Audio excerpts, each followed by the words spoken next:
If you would have said to me at the start of this year that at some point streets would be empty like this, New York City streets would be this empty on a Friday afternoon, Grand Central Station would be deserted on a Monday morning, restaurants would be filled with empty chairs, beaches would be empty at peak season, highways would be clear as day for months. If you had told me at the start of the year that all these things were to come, I would have never believed you. You might as well have said the world would be upside down. And the thing about it is, I had plans for this year. I had goals and things to accomplish. This was a year for me to travel. This was a year for me to open up my own restaurant. But little did I know that the Lord had other plans. And you know the biggest thing I learned? My biggest lesson was to do with control. We don't control anything at all. I have no control. I am fragile. We as humans are fragile. We are at the mercy of God. And I say all this because a new year is right around the corner. And in this new year, you have no idea what it holds. You have no idea what you're going to face in 2021. Just like I had a list of things to do, just like I had goals and accomplishments, you just don't know what the future holds. In Proverbs 16, verse 3 and 4, the Bible says, "Commit to the Lord whatever you do, and He will establish your plans." The Lord works out everything to its proper end, even the wicked for a day of disaster. There is no way that you can head into the unknown of 2021 without Jesus. There's just no way. There's no way you can be at peace with an unknown future where anything can happen without Jesus. Commit to the Lord whatever you do, because you don't know what tomorrow holds. You don't know what the year holds. You just don't know who or what's going to knock at your door. Some people had plans and unemployment knocked on their door. Some people were working hard to achieve certain things when sickness knocked on the door. Others were good, enjoying life, until uncertainty and anxiety all knocked on the door of their lives. So what do? What will you do? I'm telling you from today, don't let another moment go by with you knowing that things aren't right between you and God. Fix it, pray about it, and set it straight. God is not a convenience store. You don't just go to Him when you need something. God, I need you to fix this. Thanks, bye. God, I need a breakthrough. Thanks, later. No, that is not how you treat the Lord. You abide. You abide in Him, meaning you are consistently and always in Him. The Bible says commit.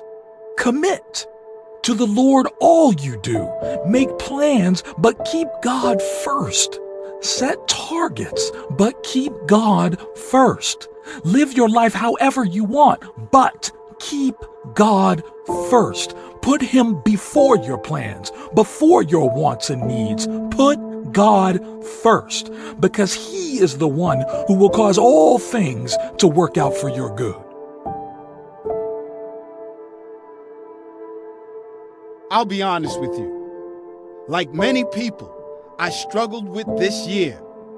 A lot of things that happened made me think, God, what is going on in this world? I thought about my life and my health more than I've ever done in my life. But the more and more I prayed for peace in my mind, the more I prayed for the anxiety to go away. the more I realize that, in hindsight, 2020 was a year that was needed for me. This year put things in perspective. It made me realize that I need the Lord. I need Jesus. Not that kind of need where we all say I need God, but I mean really. I actually need Jesus much more than I ever knew. I need him more than anything. And so, as you head into a new year, I encourage you to look back. Remember the mistakes you made so that you can remember the lessons they taught you. Lessons about the importance of faith. Lessons about the importance of staying ready and always being in right standing with God. I encourage you to look back and see how you may have taken God's goodness for granted, his mercy for granted. After all you've done, after all your shortfalls, he has still forgiven you. He has still given you the grace to come through the other side unscathed. I encourage you to look back and count your blessings. It might have been a hard year, but if you look close enough, you'll see the blessings that reign over your life. I pray that you learned these lessons from 2020. My own personal prayers is that the Lord will give me a clear vision. May he remove the scales from my eyes.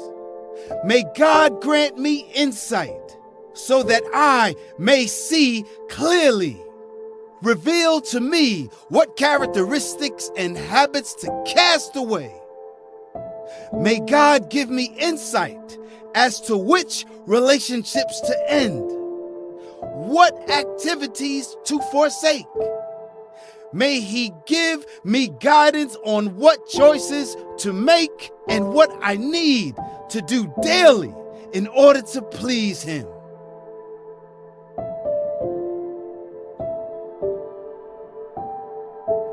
God provides restoration when we fail. God offers hope in an uncertain world. Life can be very scary at times. There will be moments when you are certain you are on top of the world. And then there will be times when it feels like you've reached the lowest point you could have ever imagined. But the point is that we really are at the mercy of the Lord. If you haven't already, you will find that as a human, as a man or woman, there is little that we can actually control.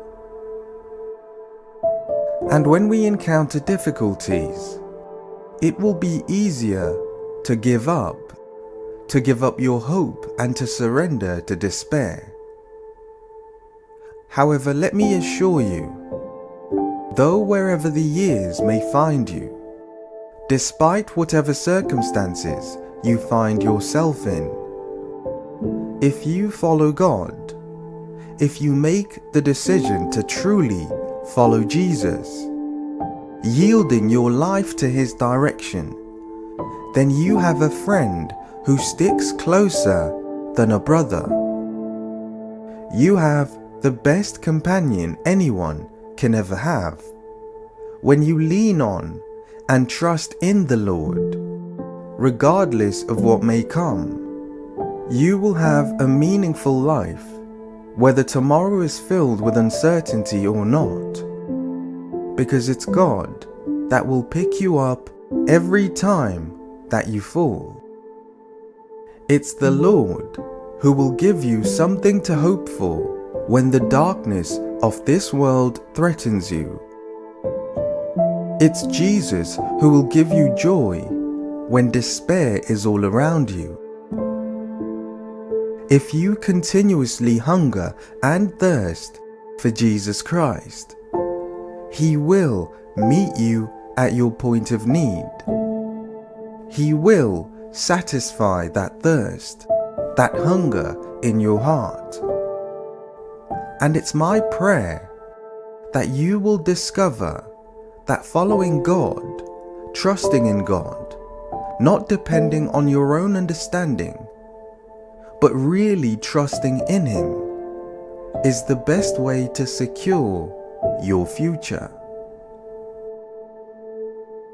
Tomorrow may be unknown, uncertainty may be all around us, but if you just open your heart in obedience, if you surrender to the leadership of the Lord and surrender to His will, then come what may, you will always be able to say, "It is well with my soul."